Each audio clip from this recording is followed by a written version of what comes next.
Hey, it's Squidly. Here are 4 pieces of rain gear to stay dry on a backpacking trip.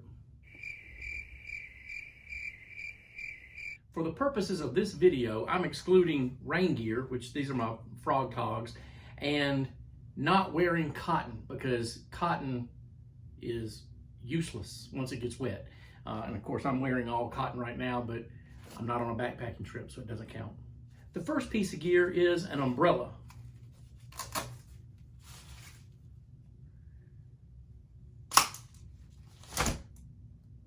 Wait, it's bad luck to open an umbrella inside. Fortunately, I don't believe in luck. I started using an umbrella, I don't know, about 4 or 5 years ago. And once I started using it, I thought, where has this been? This is fantastic for staying mostly dry on a backpacking trip.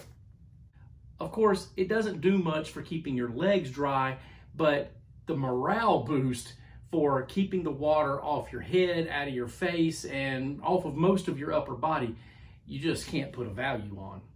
I have found that when I'm carrying the umbrella like this, eventually my hands, especially my fingers, will go to sleep from holding this position too long. It doesn't matter how many times I switch over and switch hands, both of my hands are going to sleep. So using something on your backpack to support the umbrella and hold it in place, leaving you hands-free, is really invaluable for using the umbrella. The one that I have is from Z-Packs. I think it only costs like $6. It's a little clip and a little bungee strap that holds it in place. And it's a wonderful piece of equipment for staying mostly dry and also keeping your hands free. Speaking of hands, in cold weather, I usually use fleece gloves, and I've got them right here somewhere. They're in here somewhere. Okay, I think they're in the laundry.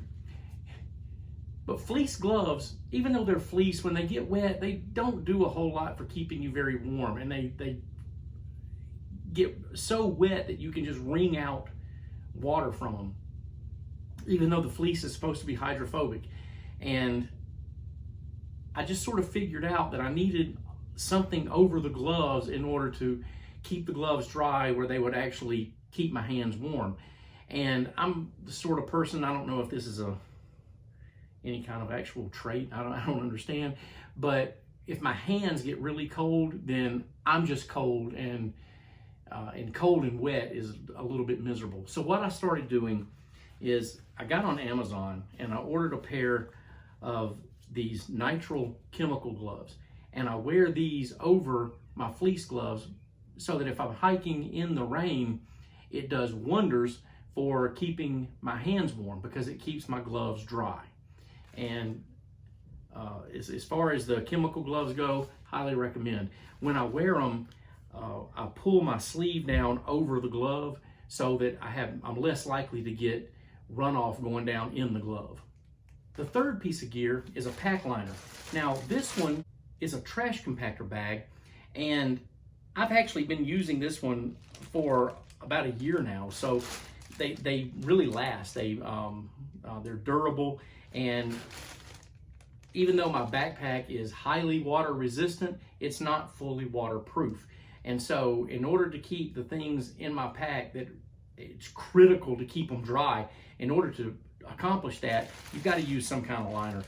Before I started using trash compactor bags, I just used regular kitchen trash bags, and it was effective. They will last for at least for a weekend backpacking trip, and depending on how rough you are on it, it may last on a much longer trip. But the trash compactor bag for your sleeping bag and your clothes, really your whole sleep system, keeping that stuff dry so that when you get to camp, you can depend on being able to warm yourself up after a day of being wet. The fourth piece of gear, and I don't have it with me because my son has it right now, but is a tarp. And I would never carry this on a long backpacking trip, but on a short trip, a weekend trip, and you know that it's going to rain, carrying a tarp is not critical, but it makes all the difference in the world to be able to get out of your tent and have somewhere to be out of the weather. to be able to sit in your chair and cook your dinner and just sort of relax for a little while before you have to get in the tent and become prone for the next 12 hours. Being able to do that and have a tarp to be under is a real morale boost. Is it worth the wait on a trip where you know it's going to rain? I think it is. Okay, in addition to rain gear and not wearing cotton, those are 4 pieces of gear that are valuable for staying dry on a backpacking trip. In the comments, do me a favor, tell me what I missed. Tell me what else is worth considering for staying dry on a trip. And on the way out, don't forget to hit like and subscribe.